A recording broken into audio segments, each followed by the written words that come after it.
Wajar Jenderal OPM ketakutan, Tentara AS menyebut Denjaka pasukan siluman, KKB Sorong Raya terkunci.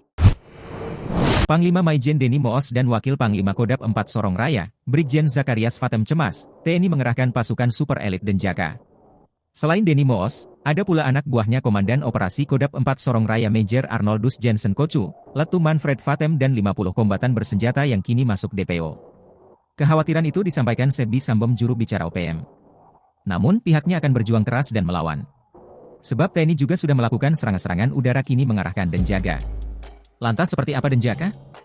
Detasemen Jalamangkara, Denjaka, adalah satuan anti-teror aspek laut TNI Angkatan Laut.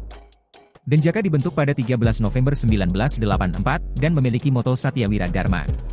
Untuk diketahui, segala aktivitas Denjaka bersifat rahasia dan sangat jarang dipublikasikan, karena merupakan prajurit pilihan dari Komando Pasukan Katak, Kopaska, dan Intai Amfibi Marinir, Taifib.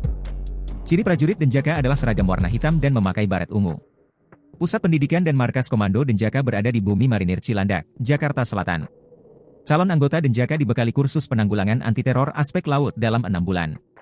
Lalu pendidikan anti-teror dan anti-sabotase yang lebih berfokus di laut. Namun, mempunyai kemampuan terbaik di darat, laut, dan udara. Lengkapi dengan ilmu bertempur, ilmu kejiwaan dan analisa situasi khusus. Mereka dibekali dengan alat dan kemampuan canggih, yakni spesialisasi beragam, mulai penjinakan bahan peledak, medis, komunikasi elektronik dan teknologi informasi.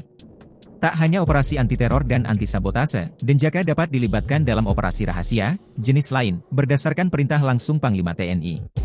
Kekuatan dan ketangguhan Denjaka sudah tak diragukan. Tentara Amerika Serikat yang pernah latihan bersama menjuluki mereka pasukan siluman laut atau hantu laut paling elit, karena berkemampuan 3 matra, laut, darat dan udara dengan kecerdasan mumpuni.